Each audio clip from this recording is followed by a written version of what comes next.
All right, welcome all. MC Talk episode 5, continuing beverage discussion with my esteemed colleagues, Art Massolo from Cycling Frog and Chris Fonts from High Spirits. Today, we're going to talk about politics, market trends, the emerging market of beverage, a little mix between all of it.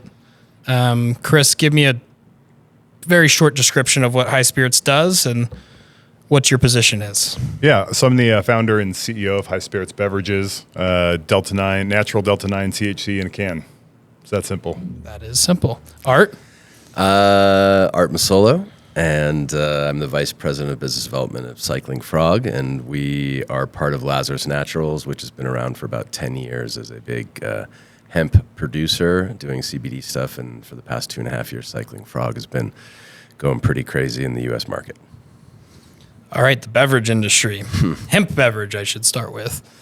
Why did you guys start? We'll start with you, Art. Why'd you get into the hemp beverage rather than, let's say vapes or gummies, for example? Sure. Why and where's it going? I was fortunate because Sequoia Price Lazarus saw my resume online and gave me a call. And Sequoia's been around the hemp industry and the marijuana space even prior to that as a young man. And so he was looking for somebody who had some knowledge about the alcohol industry, and I just happened to be in it for the last 30 years. So for 2.5 years, we've just been building out this CPG-like beverage community and being able to sell through alcohol distributors throughout the United States. So it's been a fascinating ride. So you were in it well before it started, well too. before. Yeah. I was like also, a year at least. I was also part of Mile High Labs back, in 2017. So that's another fun story. So at least you knew the industry slightly before 100%. just jumping in from alcohol. And listen, we're one of the very few companies that has our own genetics. We have 500 acres of our own hemp in Bend, Oregon. We do everything from tinctures to topicals to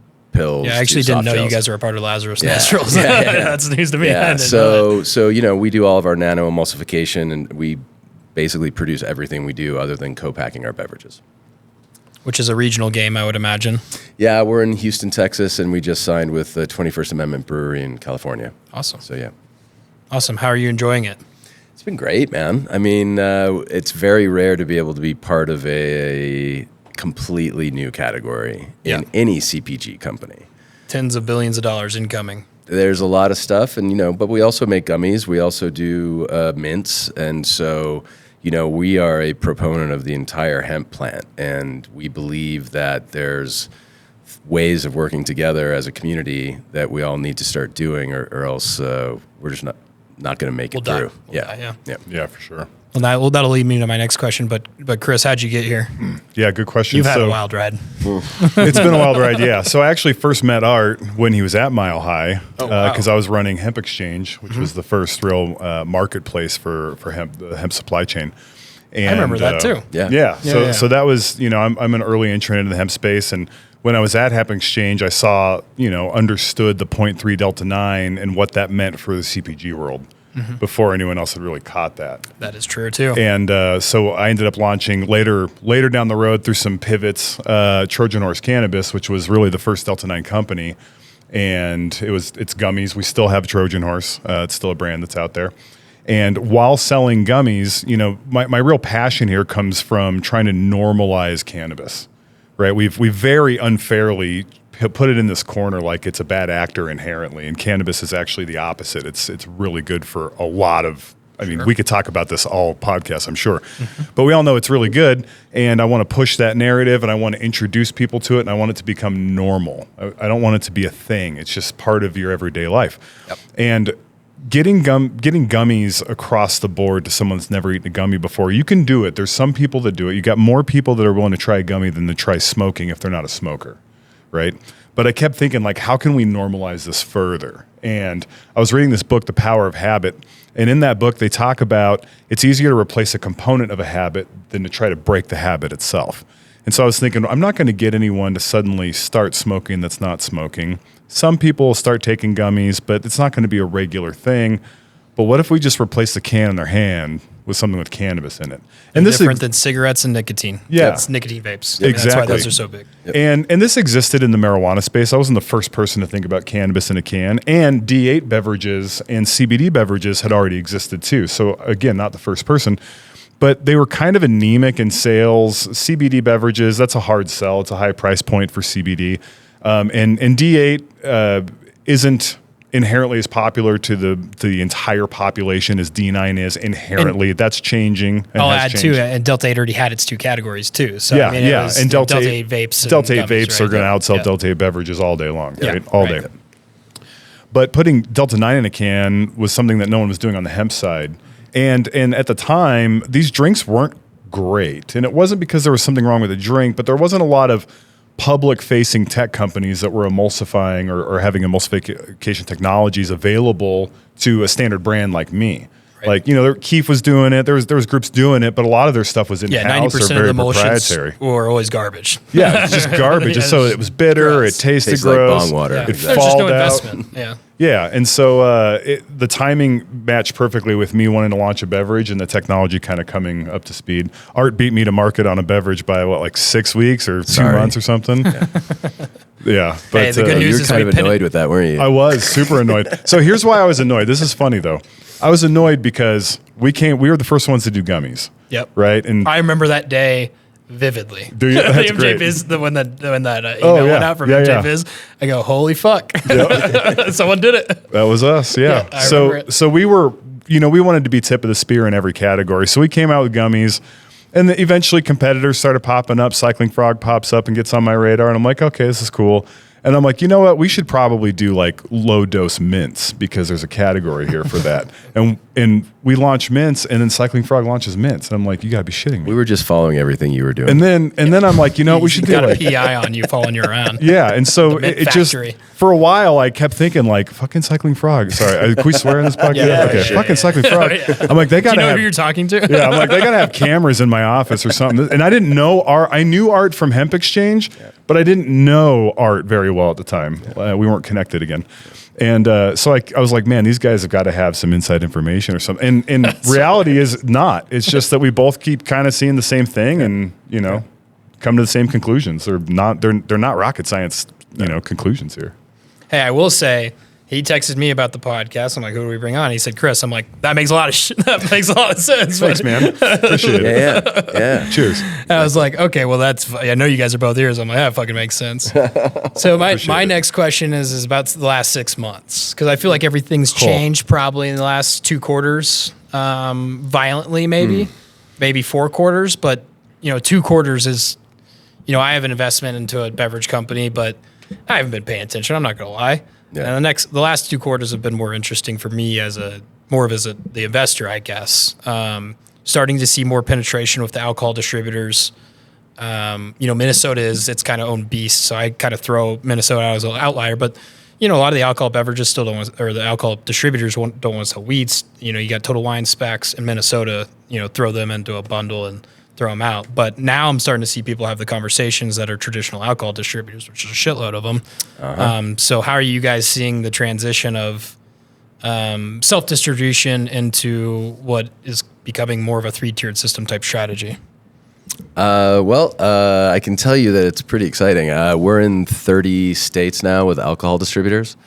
That for even a wine company or a beer company or a spirits company starting out is pretty much unheard of. I would say that over the last 2.5 years that we've been doing this, we probably had a 99% no hit rate of. And when did that start? Was it 6 months, 12 months? Like when did you start seeing the landslide? We just sold our first pallet to New York to Gasco and Meyer, February 2023.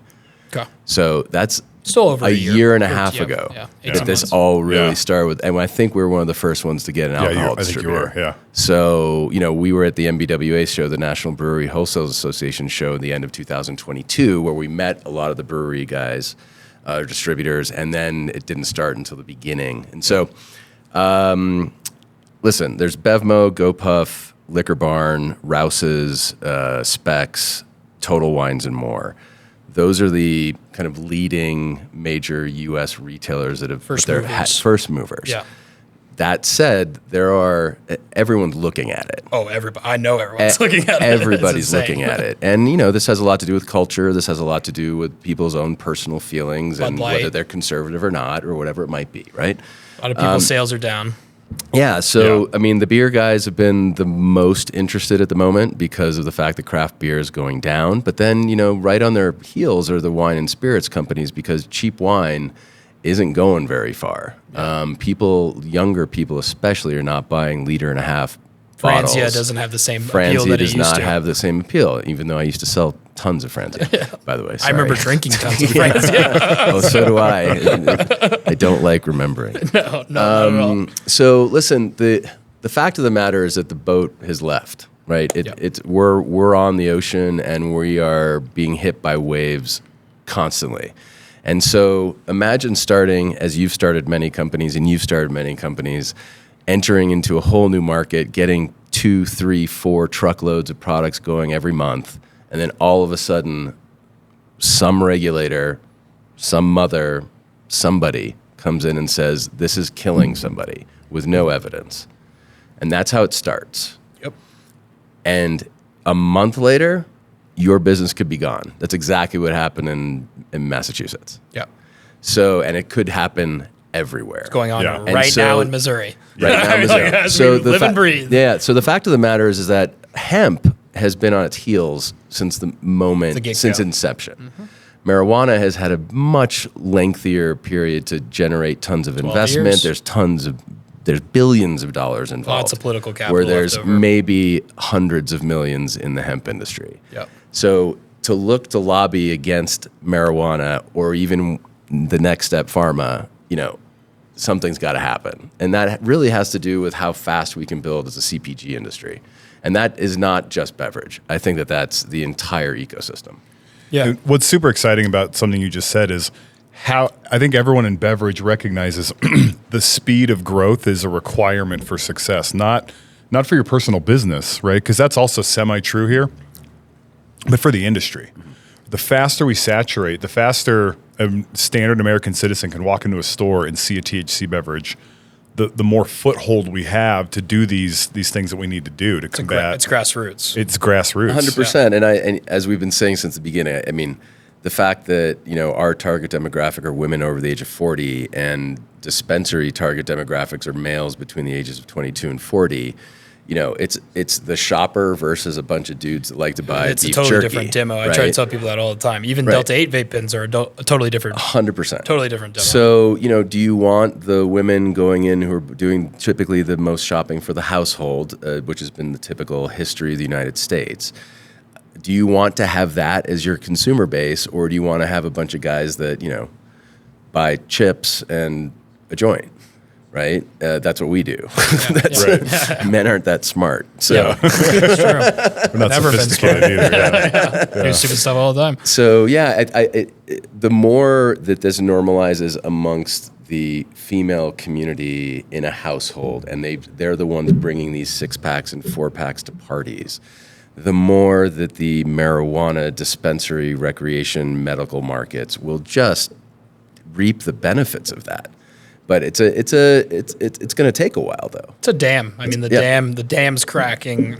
I'm seeing it in the policy world, but the dam's cracking. People are jumping ship.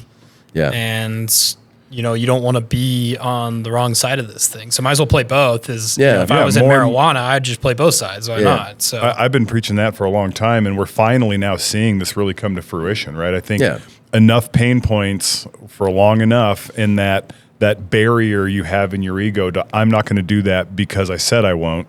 It starts to break down, and you start saying this is a bad investment for me not to get involved. Right. I mean, you got Curaleaf, you've got Wana brands that just launched their own Amazon.com of hemp beverages. What was the name of that thing? No offense to Wana, but I did not like the name. Joe Hodes is a great guy, and they've done a really good job, and I think that it's a smart move.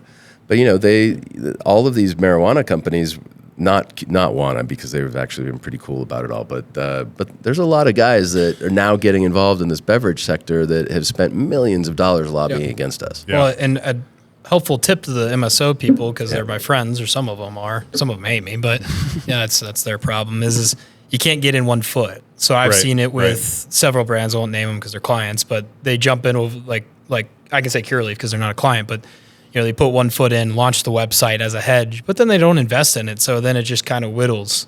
Yeah. Like Wana should have just used their name, and just built an e-commerce platform, but now their name is Wana something or another. It's like that you lose that, you lose your brand value. And the only people I have seen do well is Cookies with it. A little bit different, but Cookies has done a good job of maintaining their brand equity through online sales because it's just cookies. I mean, the URL is like Cookies Hemp or something, like something easy. But I mean, it's a suggestion to all my MSO friends is just throw a couple million at it. A good team and a couple million, you're going to do pretty damn good. Oh, yeah. I mean, it's a hell of a lot of less of an investment than starting your own. But you don't have to do anything. Like I have friends that manufacture all the way to 3PL. I mean, not in the beverage world, but with a vape, I mean, there's companies that'll do the whole thing. All you have to do is put a 5-person marketing team together. Yep. I mean, so it's not all that complicated. It's not the boogeyman. It's not all that scary. But I haven't seen anyone besides probably Cookies do it well. And I mean, I can't say names, but let's just say no one's done a good job at it. No one's done a good crossover. I'd say Keef's probably done. I could say good things about them because they're friends.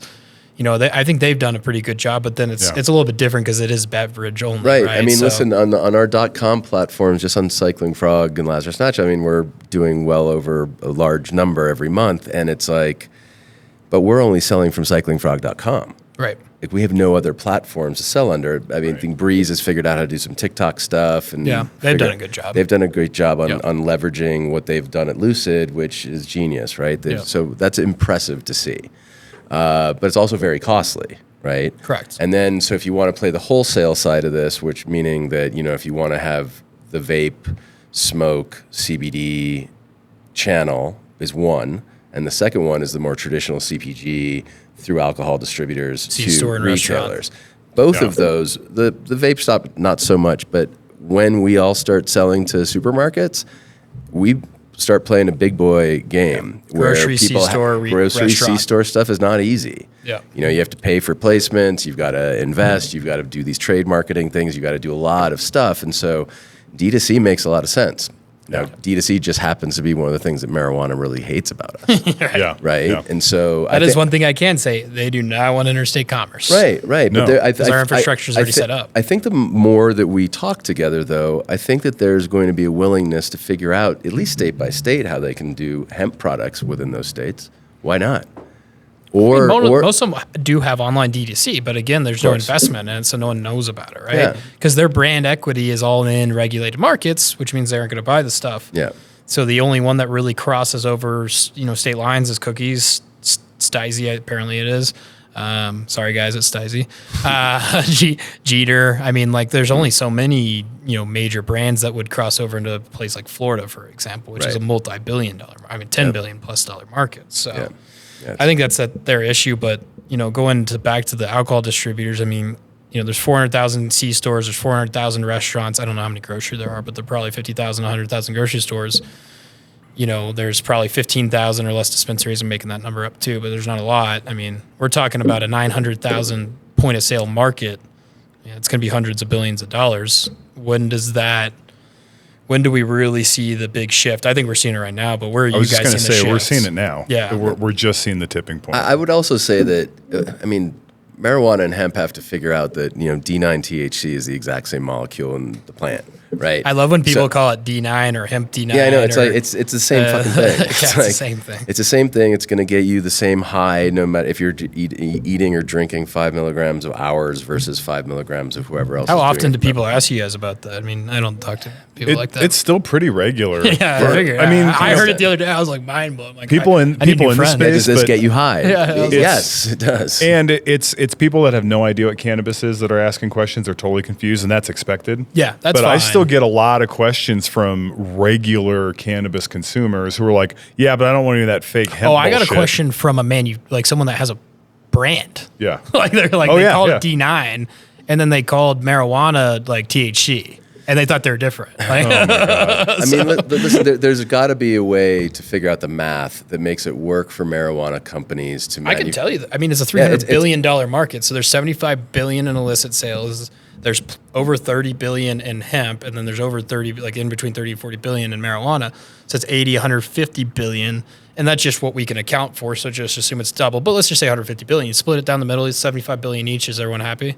I mean, that'll take care of all the market capitalizations for every marijuana company. It'll definitely take care of all the market capitalizations for all the hemp companies. And it's really simple: is kill the illicit market. Yeah. And if you normalize this across the country, then there will be no need for an illicit market. And what's really happening, what I think legislators tend not to look at, guys, is that, we know, that the illicit market is only going to get bigger and more powerful if hemp goes away. Oh, yeah. I mean, it's just going to replace it. We're a red state commodity. So. And also because we're affordable. I mean, the amount of veterans that we sell to at Lazarus Naturals, which is 60% of our community are veterans of our country, and we give them a huge discount. They're using it for pain, for sleep, for happiness, for just general well-being. Good well-being. And it's not about how high they're getting, and it's not about, anything like that. And so if we come at it from that level, which I really haven't had that discussion yet amongst any legislators, like, let's talk about the health and wellness of humanity. Yeah. We've had some of them, and it just depends. You got to know your audience. Yeah, but I also talked to a lot of legislators. It's like,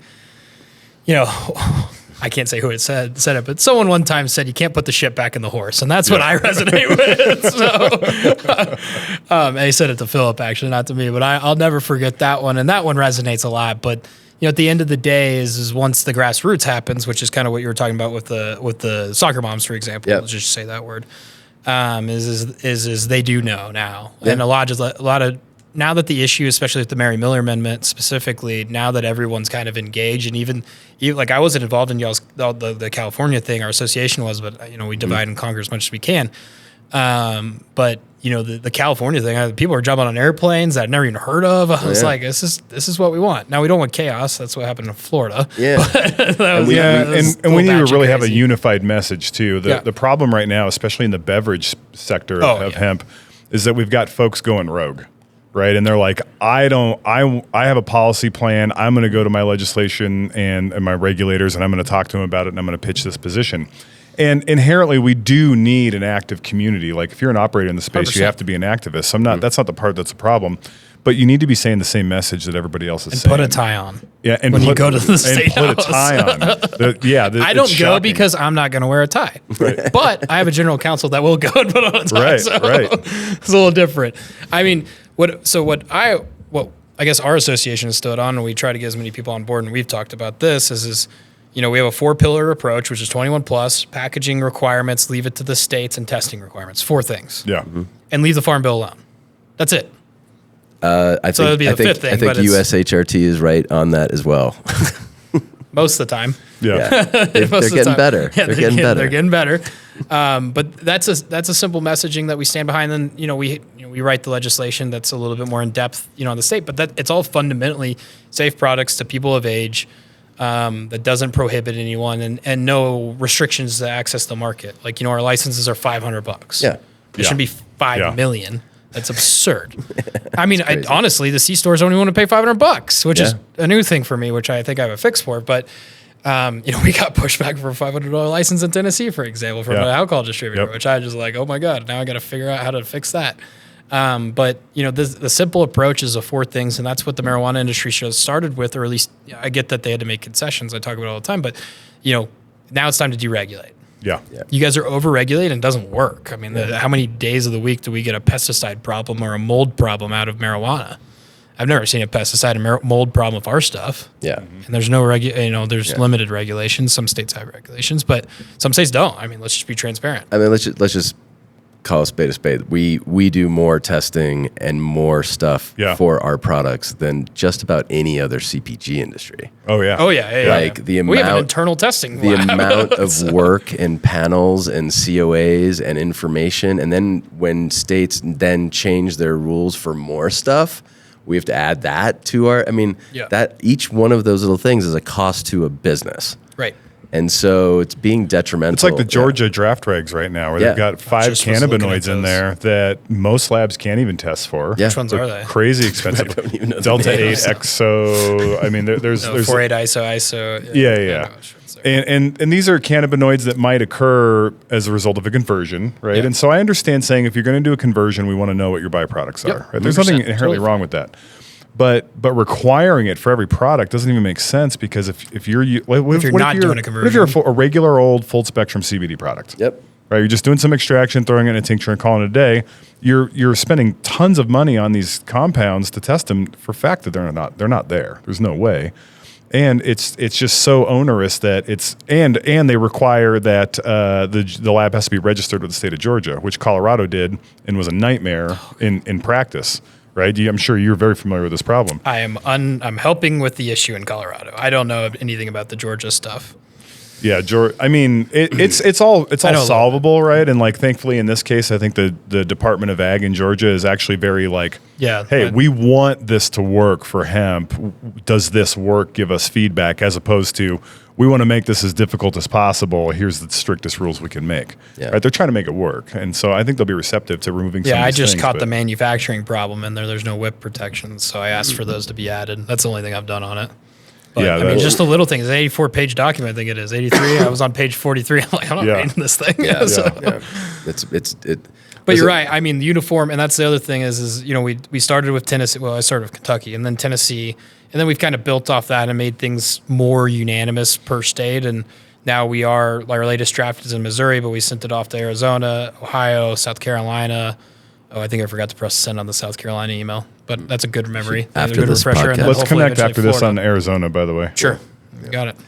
The fact of the matter, guys, is there's an existential crisis about to happen. Like the Farm Bill may go 0 or through in December, or we can wait a little while, but something's going to happen.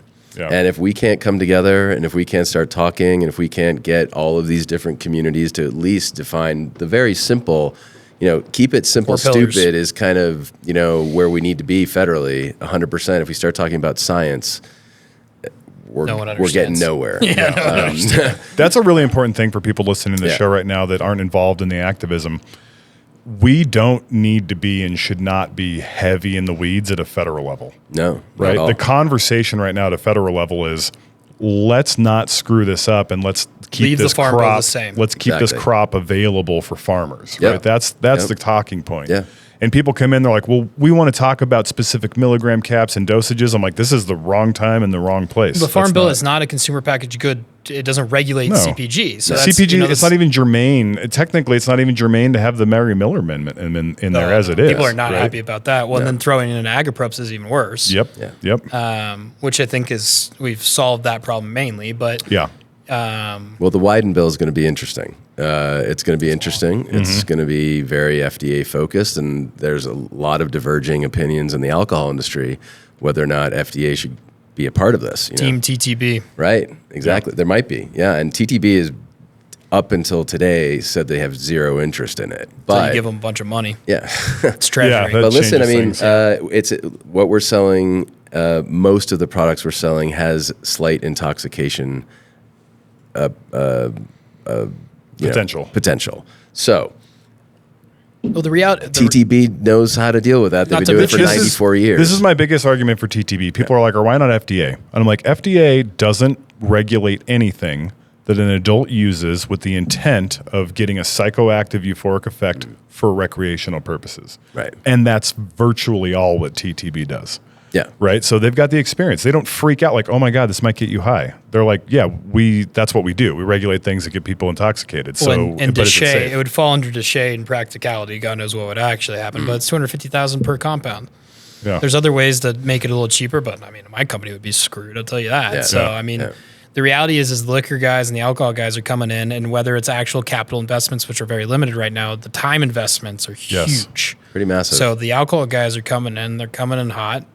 Give it to TTB. Put on a little excise tax, which I found out today actually goes to the manufacturer. So I'll take the excise tax. I'm looking at the camera right now. I'll take it. No problem.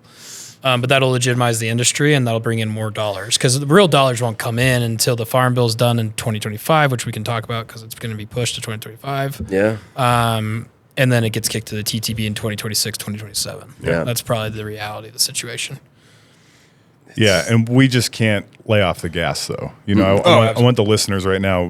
What you're saying is totally accurate. I think that's probably how it's going to play out, and I think we're going to win this thing at a federal level. We got an election coming up. Tell them to leave the Farm Bill alone. Yeah. Yep. It's email your Congress people, and they do read the emails. Just to be really clear, United States Congress reads their emails, especially during election season, and just title it 2018 Farm Bill, leave alone, or leave alone 2018 Farm Bill, and they will.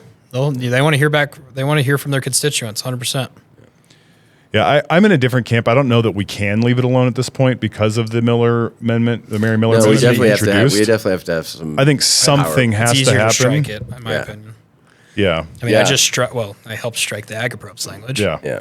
So what's the difference between taking the team, the McGarvey, Mace, Comer, Barr, Massey, Pokin, and just saying strike it out of the Farm Bill? There's no difference. It's the same thing. Just file an amendment or a manager's amendment, which I won't go into that. But or at least bring in several other options that people can debate. And I mean, I have options, but there isn't no negotiating here. As far as some Congress people go, we sell candy to children. Yeah, that's intoxicating. Yeah. That's what Mary Miller said. Yeah. And that's why I got thrown into an en bloc, and that's why I got voted up on, because no one had a choice. Right. So, but we do need to educate these people that we want it to be a states' rights issue.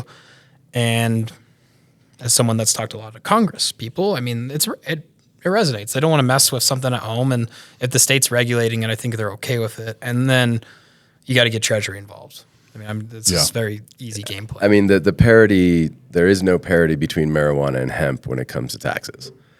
No, and that is a actual major problem for them, especially in California. They're never going to be profitable again as long as those taxes exist. It's insane. Yeah, it's too saturated of a market. Yeah. But just imagine, I don't know the tax structure, maybe you guys know better than I do, but I understand it's like 40% of gross margin. I mean, we wouldn't be profitable either. I think in California, the effective tax rate's like 55%. Yeah. Well, not only that, then you have to get double tax on your income is 55%. Too. Yeah. Not only that, but the MSOs can put whatever price they want as their final MSRP. They don't have, in the alcohol industry, you're not allowed to gouge prices. Right. There's the rest of the world, that's called price fixing. It's illegal. It's so why would a consumer eventually go into a rec market here in Colorado? I love going to our amazing local stores, but I was getting the same amount of great weed from the guy I used to buy from that I called in Denver. Yeah, 50% off. Yeah, 50% off. At least. Right? And I want to support less pesticides. And so they've really, that really has to transform somehow. And I don't see that happening. If marijuana spent all their lobby dollars on deregulating their state markets rather than fighting that would make much people more like sense. Me, it would just pay off in spades. But killing the hemp industry also has a huge multiple on it too. Then they can go back to the monopolistic practices. I was invited to speak at a marijuana trade conference in the state of Washington, and it was more or less like, we don't like hemp. You're a hemp guy. Come sit in a seat so we can roast you for a while. Yeah, token hemp guy. I'm doing that in Toronto, by the way, and I can't wait. It is a lot of fun. And something I said that really finally resonated, I think it finally clicked, and I told everyone, I said, you screwed the pooch here. You shot yourself in the foot. Because when it came time for you all to decide, what do we do about the hemp problem, instead of saying, how can we leverage this new legislation at a federal level to ease our burden and give us further market access, could have used it and then killed it. You went and doubled down and said, no. The only safe way to sell cannabis is this insane regulatory system you put in. It has to be this way. And that was their entire argument. It has to be what we're in. And so now how are they next year going to say, well, this is too onerous? And legislation is going to say, last year you told us this is the only safe way. It's such a silly mistake. Yeah. And when I said this, everyone just went dead silent. Like the light clicked and like, oh my God, we could have totally leveraged this and we didn't. Cannabis was descheduled in 2018, December 2018. Cannabis was removed from the Controlled Substance Act. As long as it's under 0.3% Delta 9. Yeah. Yep. 100%. I think that's the highlight of everything is like rescheduling. One, it's not going to happen. They've now pushed it. The only hope was that they shoved it in before the election, but rescheduling to 3 isn't good anyway. I mean, now people are finally realizing that it doesn't even give them banking because they're still breaking the law because they're not going to be adhering to Schedule 3 narcotic laws. It doesn't give them banking. It doesn't keep people out of jail. It doesn't give them interstate commerce. It doesn't give them interstate unless they have commerce. a license. I guess if they had a license to transport a Schedule 3 narcotic, yes, they would. Sure. None of it makes sense. Sorry. The only thing it does is Well, it gets out of 280E, right? That's it. That's Yeah. the only real benefit. But you're still technically breaking the law. You're still breaking the law, Yeah. but you can claim your taxes properly. It was interesting because when they moved it to December, stock prices plummeted, I think. I don't really follow that stuff, Yeah. but I'm pretty sure stock prices still plummeted Yeah. because it was baked into the price that it would happen before the election. And I mean, I heard a week ago that they still thought it was going to be before the election, but that's unfortunately not how the DEA process works. No. One of our lobbyists came out of that administration and he was like, listen, this is a 3 to 5 year process. Now, I think they can fast track it, but it depends on the president too. I mean, if we have a Republican president, I highly doubt that it's going to get fast tracked.